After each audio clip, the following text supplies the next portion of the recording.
Mouchagalousa Chirouza, bonsoir. Bonsoir Fabien, merci de m'associer à Kin Direct de ce jour. Chirouza, qui est effectivement en Machi, c'est un porteur de bonheur, je comprends pas. Oui, c'est le Mouchagalousa qui est plutôt porte-bonheur, qui amène la joie, mais Chirouza signifie déposer quelqu'un calme qui peut effectivement porter le bonheur, la joie dans la famille. Est-ce que vous êtes réellement porteur de joie dans la famille, dans le sud Kivu, sur les plateaux et dans d'autres coins? Ça chauffe, Ngouabidji est parti, justement, il y a un intérimaire. Beaucoup de catastrophes se sont abattues sur le sud Kivu, qui est l'une de mes provinces, parce que très attaché justement à cette province, vous savez pourquoi. Et vous êtes, il faut le dire, les beaux kilos du grand chef. Est-ce que cette fois-ci, la paix sera totale, effective? Oui, il faut le dire, Fabien, vous êtes parmi les rares qui maîtrisez bien cette province, et je dois l'avouer chaque fois qu'on a l'avantage d'échanger ensemble. Effectivement, je crois qu'il y a lieu d'espérer, parce qu'il y a d'ailleurs une table ronde qui se prépare sous l'égide du président de la République, son Excellence Félix-Antoine Tshisekedi Tshilombo. C'est une table ronde qui va permettre de parler non seulement de la paix, la sécurité, le développement, et tout ce qui concerne la vie économique, la vie sociale, la vie culturelle, la vie administrative, la vie politique. Et nous avons réfléchi et nous pensons que c'est le moment de pouvoir participer à cette table ronde-là, parce qu'on va parler de la province, on va parler de ce qu'il y a comme difficulté, tout ce qu'il y a comme couac, qu'est-ce qu'on peut faire pour améliorer chaque secteur de la vie, qu'est-ce qu'on peut faire en termes de projection d'une paix durable, qu'est-ce qu'on peut faire en termes d'avoir un plan de développement local pour chaque territoire, qu'est-ce qu'on peut faire pour avoir finalement un message qui peut inciter les investisseurs pour la province, et finalement essayer de faire le tour d'horizon de toutes les questions qui empêchent que la province ne puisse pas décoller. Vous savez que le Sud Kivu, c'est la province championne en termes de gouverneurs. On a déjà eu plus de 5-7 gouverneurs en moins de 10 ans. Voilà, autant de questions sur lesquelles on va réfléchir autour de cette table ronde. Et nous pensons quand même que ça va apporter autant d'éléments, ça va donner finalement un tonus à ce que la province puisse décoller, à ce qu'on puisse avoir quand même un cadre logique, s'il faut dire ainsi, sur chaque question vitale, sur chaque question thématique. Voilà un peu pourquoi nous pensons qu'il est tout à fait important d'associer tout le monde sans tenir compte de telles considérations politiques, religieuses ou à Kinshasa, vous vous réunissez déjà, nous vous avons soustrait d'une réunion importante sur ce grand forum sur la paix, justement. On en parlera quand ce sera le moment. Merci beaucoup. On ne brûle pas les étapes, justement on risque de dire des choses qui fâchent. Tout à fait. Vous me connaissez. Oui, je sais, vous avez raison. Nous allons, comme c'est votre créneau, nous plonger dans le processus électoral. La Commission électorale nationale indépendante, par le biais de son bureau et l'Assemblée plénière, demeure optimiste, réceptif. Je parle du bureau et de l'Assemblée plénière, le masculin l'emporte, à vos observations, malgré les inquiétudes des partenaires, que vous êtes partenaires de la société civile, partenaires politiques. Parlons-en quand même. Tout à fait. Oui. Est-ce que vous êtes, comment trouvez-vous l'optimisme de la CENI? Comment trouvez-vous les assurances du bureau Kadima et de l'Assemblée plénière? Bon, les assurances, c'est normal, ils peuvent donner des assurances parce que c'est de leur devoir, c'est leur obligation, c'est leur travail. Donc ça, je trouve normal qu'ils puissent le dire, mais la vérité en face, la véracité des faits, les vécus quotidiens, les expressions de la population et la manière dont les partenaires sont en train de donner des avis, des considérations. Aujourd'hui, c'était l'Église du Christ au Congo avec l'Église catholique. Nous l'avions déjà dit, nous étions les premiers à pouvoir annoncer tout ce qui est en train de se faire pour le moment. Tout cela rentre dans l'objectif, dans une dynamique de pouvoir améliorer le processus. Donc, si nous faisons des observations, des remarques, effectivement, la CENI doit s'en servir. C'est dans l'objectif, l'optique de la reconstruction ou d'améliorer le processus électoral. Ce n'est pas dans le sens nuisible. Non, ce n'est pas dans le sens nuisible parce que tout ce que nous faisons, nous n'avons jamais parlé des émotions. Chaque fois que nous donnons des éléments, on les vérifie. Nous avons parlé du monnayage, nous avons parlé de cette manière-là dont on ne respecte pas les principes réglementaires, les principes, les normes élémentaires en termes d'arrangement déjà par colonne, en termes de groupes spécifiques qui doivent se faire enrôler. Nous avons parlé de violence, nous avons parlé de toutes choses qui se sont déroulées durant tous ces processus. Des cas isolés qui ne sont pas à prendre de façon ensemblière. Vous êtes un homme très instruit, comme beaucoup de Congolais, que généraliser quelques cas procéderait d'une erreur grave de jugement. Non, on ne peut pas généraliser. Je prends des cas isolés. Vous savez, par exemple, ce qui s'est passé au Maniema, puisque nous suivons non seulement la partie opérationnelle de l'enrôlement ou du processus, la partie administrative, la manière dont c'est en train d'être fait, mais aussi la partie qui concerne les violations par rapport au dérapage, par rapport au cas isolé. Il vous souviendra que nous avions fait un communiqué à l'époque sur ce qui s'est passé au Maniema. C'est un cas isolé qui nous a plus intéressé, qui nous a plus frappé. À l'époque où il y avait des militants des partis politiques de l'ensemble, je crois avec Salomon Id Kalonda qui était parti s'enrôler, il y a eu des violences, il y a eu des violations même des droits humains, s'il faut parler ici, allant jusqu'à même entraîner la mort d'un homme, la mort de quelqu'un qu'on connaît sous le nom de Bouchir alias Nyokalongo. Nous avons lancé un communiqué et à la suite de ce communiqué-là, il a été ouvert un dossier à l'office du procureur général près la cour d'appel du Maniema. On a pu incriminer, on a arrêté, on a pu interpeller. Ce sont les militants de partis politiques ou ce sont les membres, l'équipe de la CENI qui a procédé par la violence? Non, je vais y arriver. La cause et les faits, il ne faut pas les délier. C'est-à-dire, après avoir reçu cette attaque, nous avons dénoncé comme quoi il faut sécuriser. Mais ce ne sont pas les agents de la CENI. La responsabilité de la CENI, je vais y revenir, mais je parle d'abord de ce cas précis. Alors, quand nous avons dénoncé cela, c'était en date du 18 février de cette année, on a ouvert une enquête à l'office du procureur général près la cour d'appel. On a pu appréhender un certain nombre de personnes. Parmi ces personnes-là, il y a malheureusement les chargés de sécurité du gouverneur de province à l'intérim, M. Afani, qui est gouverneur pour le moment. Et nous, comme nous ne pouvons pas accepter l'impunité, nous ne pouvons pas permettre à ce que ces actions de violence se répètent de temps en temps. Nous avons finalement décidé de saisir le procureur général pour que finalement il puisse élargir les enquêtes pour qu'il n'y ait pas de personnes qui peuvent se soustraire par rapport à ce qu'ils ont comme privilège de juridiction.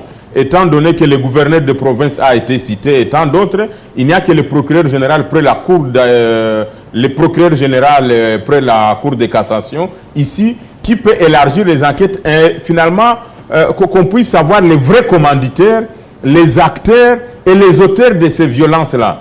Puisque quand même c'est grave, Fabien, si durant un processus, il peut y avoir mort d'homme, et donc ça dénote d'abord que du côté de la CENI, on n'a pas su prendre des mesures préventives à deux niveaux. Nous l'avions toujours dit, et personne ne me contredira sur ça.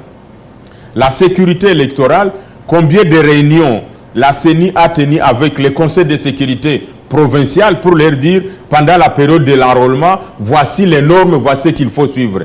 Combien, sur tout ça, la deuxième problématique, combien de cadres de concertation on a tenu dans la province du Maniema pour que finalement les politiques sachent comment est-ce qu'ils doivent se comporter. C'est au cours des cadres de concertation, je l'ai toujours dit, et je ne sais pas pourquoi la CENI ne veut pas prendre ça en considération. Les cadres de concertation formels où on doit communiquer les messages, où on doit communiquer l'attitude directe que doivent observer les hommes politiques une fois qu'ils partent s'enrôler. Mais aussi que le pouvoir doit avoir l'obligation non seulement de sécuriser les sites, et là je dis aussi que la CENI a défailli à ne pas informer à l'ensemble de la population que les sièges de la CENI et tous les apparentés sont inviolables. C'est la Constitution, c'est la loi qui le dit. Mais dès lors qu'on ne sait pas qu'effectivement, dès qu'une école est transformée en site ou en centre d'identification d'enrôlement des électeurs, à ce moment, ça pose problème. Les gens peuvent y aller n'importe comment. Et ce que nous avons vécu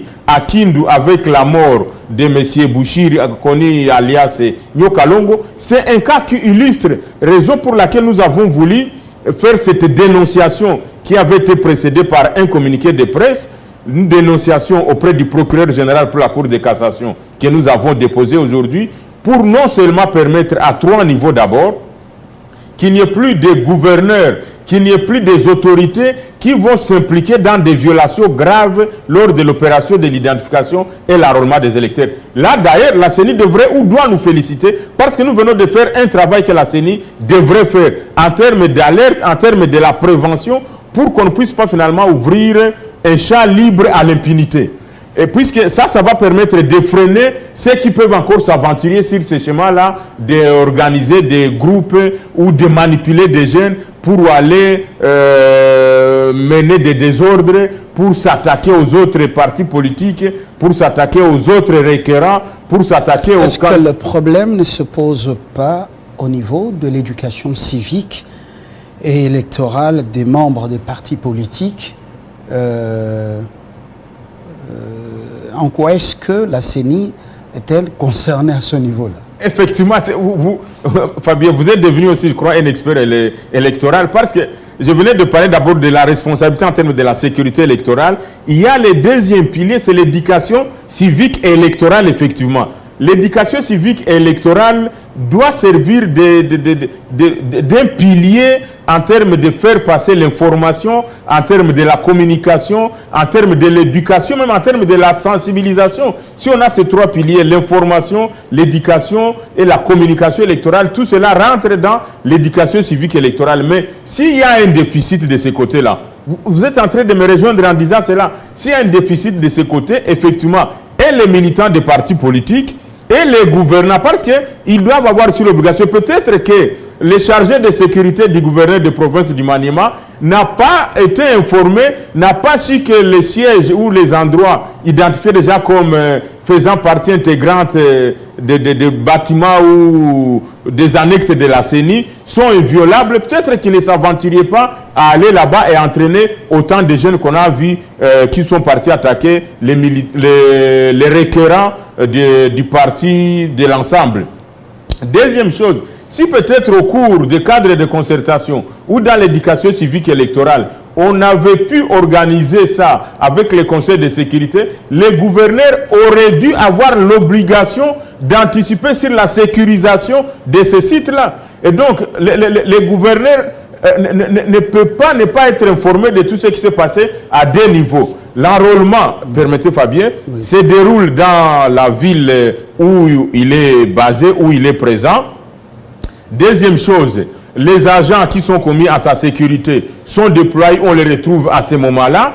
Il devrait prendre les mesures, les dispositions nécessaires pour non seulement sécuriser cet endroit-là, mais aussi pour intervenir les moments qu'il fallait intervenir jusqu'à prévenir que la mort de ces jeunes de 22 ans qui avaient encore l'avenir devant lui, et on puisse l'arracher la vie.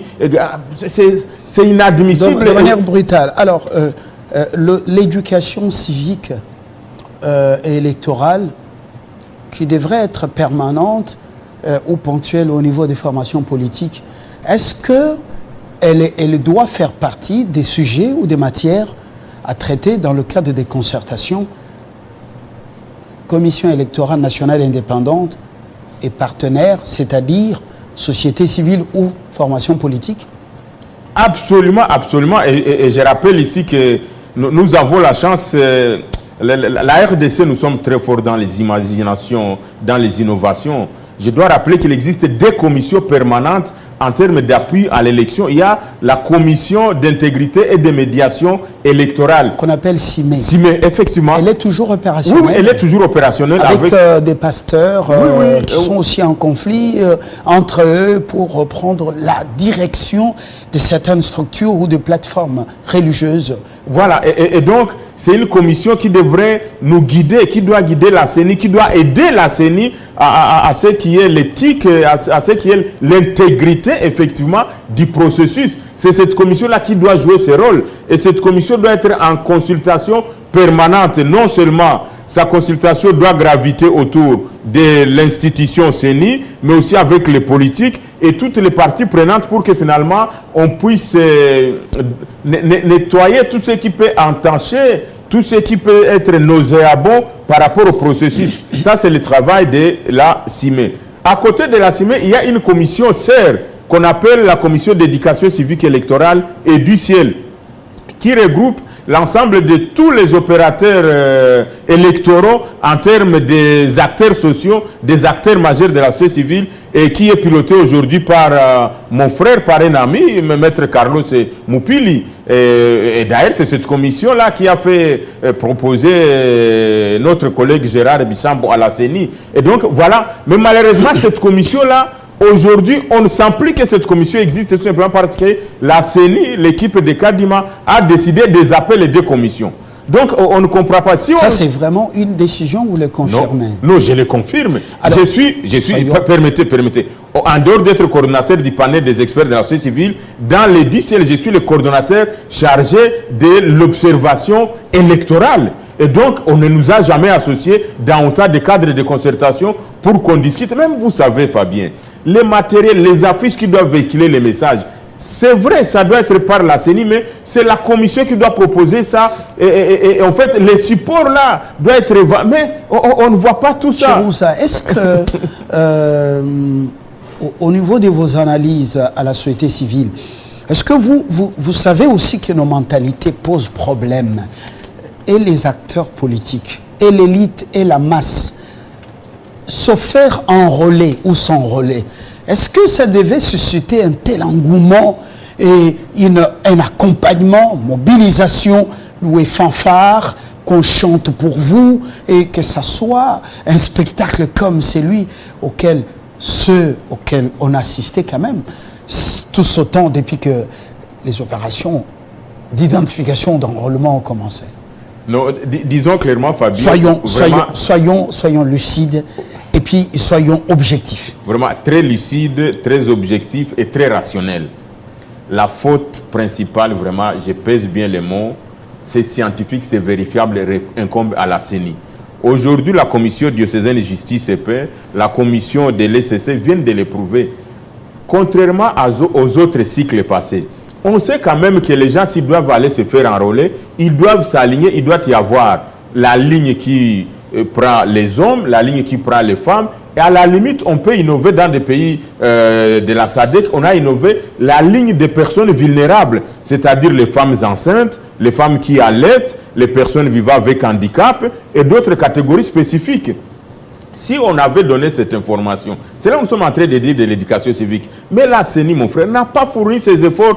Non seulement de la CENI n'a pas de fonds pour ce travail d'éducation civique électorale. Il y a Molekela, il y a également Itipo Jean-Baptiste qui sont rompus, invétérés en toutes ces matières. Et les médias sont là. Pratiquement, ça ne demande pas les yeux de la tête pour pouvoir éduquer la population dans ce cadre. Qu'est-ce qui manque, par exemple, à la CENI, selon vos observations? Exactement, ce qui manque, ou ce qui a été l'élément déclencheur, pas ce qui manque, mais l'élément déclencheur, c'est le fait que Denis Kadima avait raccourci le temps de l'identification à l'enrôlement des électeurs.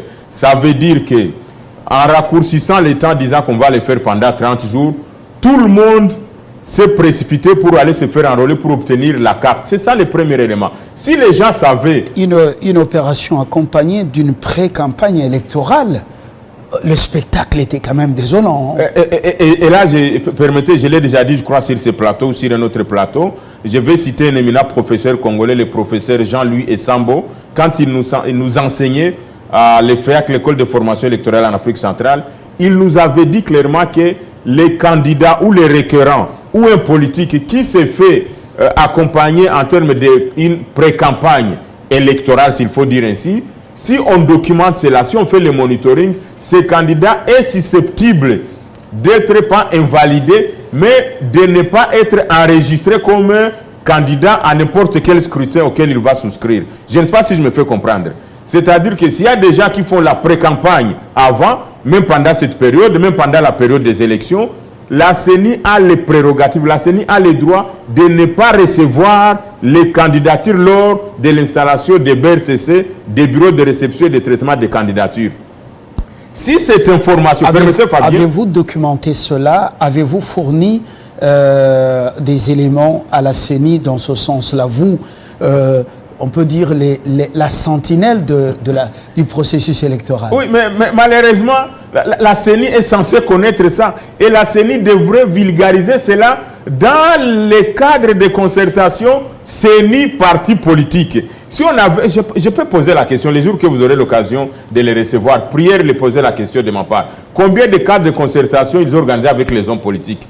Quand ils organisaient ça, quels sont les messages qu'ils faisaient passer? Si on avait fait passer ces messages dans les cadres de concertation avec les partis politiques, pour dire voici, vous êtes de tel parti politique, si vous vous comportez de cette manière, voici les risques que vous courez. Et cela devrait être coulé non seulement dans les mesures d'application de la loi portant identification et enrôlement des électeurs, mais ça devrait aussi faire partie même des mesures d'application de la loi électorale. Mais est-ce que la CENI a pu anticiper sur cela? Quand nous disons cela, c'est de la science. On ne parle pas de nous, on ne parle pas de Nikadim, on ne parle pas de... Mais c'est de la science. Si on vulgarise ça, si on innove ça, ça permet d'assainir effectivement tout ce qu'on est en train de vivre. Parce que vous avez l'impression que les observations que formulées au milieu de la CENI à la plénière, à toute la Commission électorale nationale indépendante de manière générale, est-ce qu'elles sont lues? Est-ce que vous avez le feedback? Il y a accusé de réception. Dommage que je ne vais pas vous décevoir, mais nous écrivons tout le temps à la CENI, nous n'avons jamais reçu l'accusé de réception.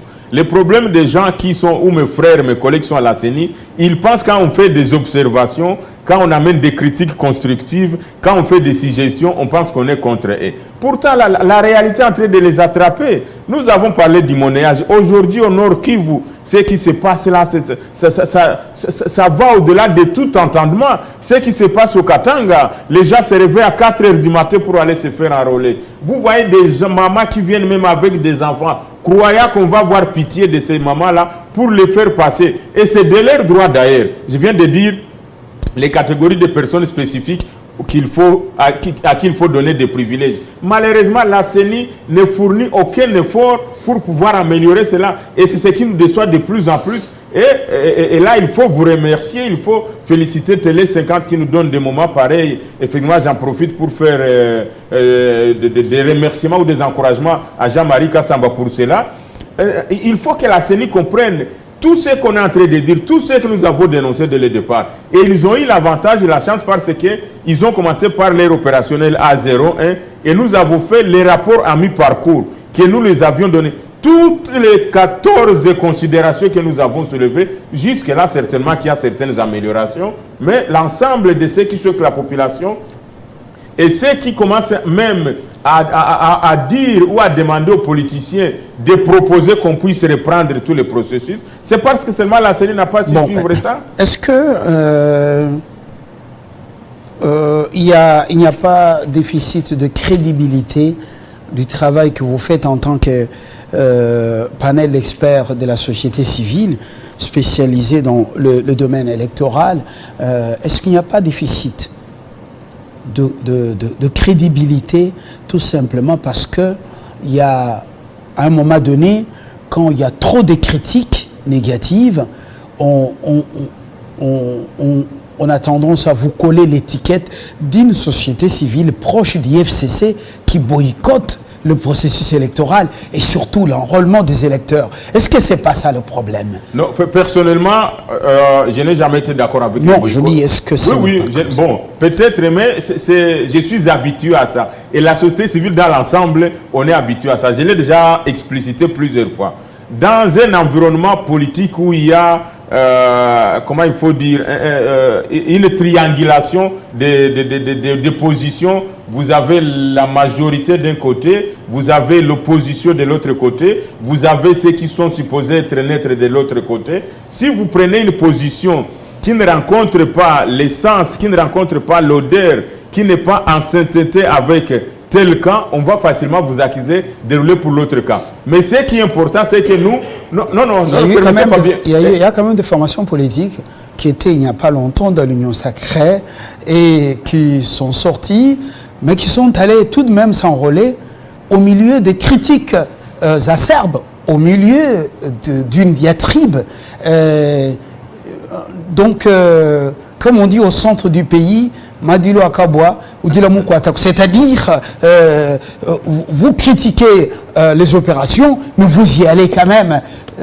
Effectivement, c'est ce que j'étais en train de dire. C'est-à-dire que si vous n'êtes pas à mesure de rencontrer toutes ces positions-là, certainement on va vous qualifier de... Il y a des collègues aujourd'hui, je m'excuse de le dire, qui sont qualifiés d'être des ONG qui roulent pour l'IDPS, mais ça ne les empêche pas de faire leur travail. Il y a des collègues qui sont qualifiés aujourd'hui d'être de la société civile, entre guillemets, du palais de la nation, mais ça ne les empêche pas de faire leur travail. Il y a des ONG aujourd'hui qu'on qualifie des ONG tribales, ça ne les empêche pas de faire le travail. Donc, ceux qui peuvent dire on est FCC, ou on est IDPS, ou on est ensemble, on est Moïse Katumbi, on est Lamouka, on est Fayoulou, on est Kabiliste, on est Tshisekediste, bon, nous, ça ne nous intéresse pas. Quand nous parlons des faits, que les gens me rencontrent sur les faits, Fabien, il n'y a jamais eu quelque chose que j'ai déjà dit sur ces plateaux et partout où je passe, on m'a déjà contredit. Les gens cherchent à faire un raccordement frauduleux en prenant...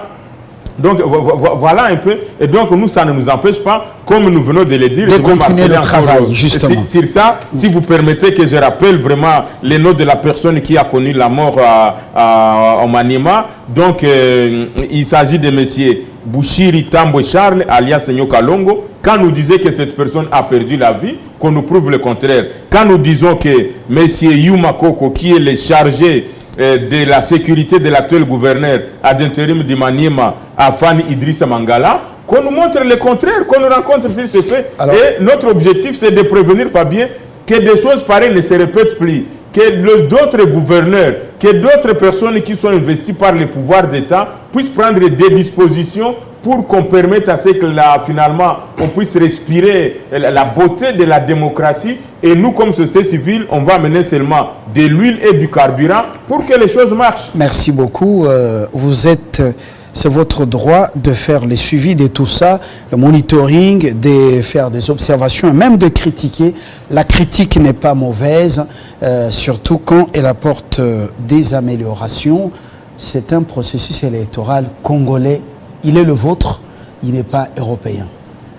Pour ce soir, je vous remercie. On attend la suite du procureur général près la Cour de cassation à votre demande que justice soit faite et que la CENI prochainement puisse nous faire éviter un tel scénario. Oui, merci Fabien. En une seconde, nous avons tellement confiance à la justice de notre pays. Nous savons que le procureur général près la Cour de cassation, c'est un grand homme, c'est une référence dans ce domaine. Le chef de l'État lui-même a parlé, son Excellence Félix Antoine Tshisekedi Tshilombo, de l'état des droits, et nous sommes sur ce chemin-là. Nous ne sommes pas partis en dehors des principes. Merci Dieu. Dieudonné Moucha Galoussa, on attend donc la suite. Merci d'être venu, et surtout au-delà d'un agenda chargé. Merci beaucoup Fabien. On termine avec Carlos Moupili. Lui, c'est avec... justement, nous rentrons dans les volets sécuritaires, nous quittons les élections.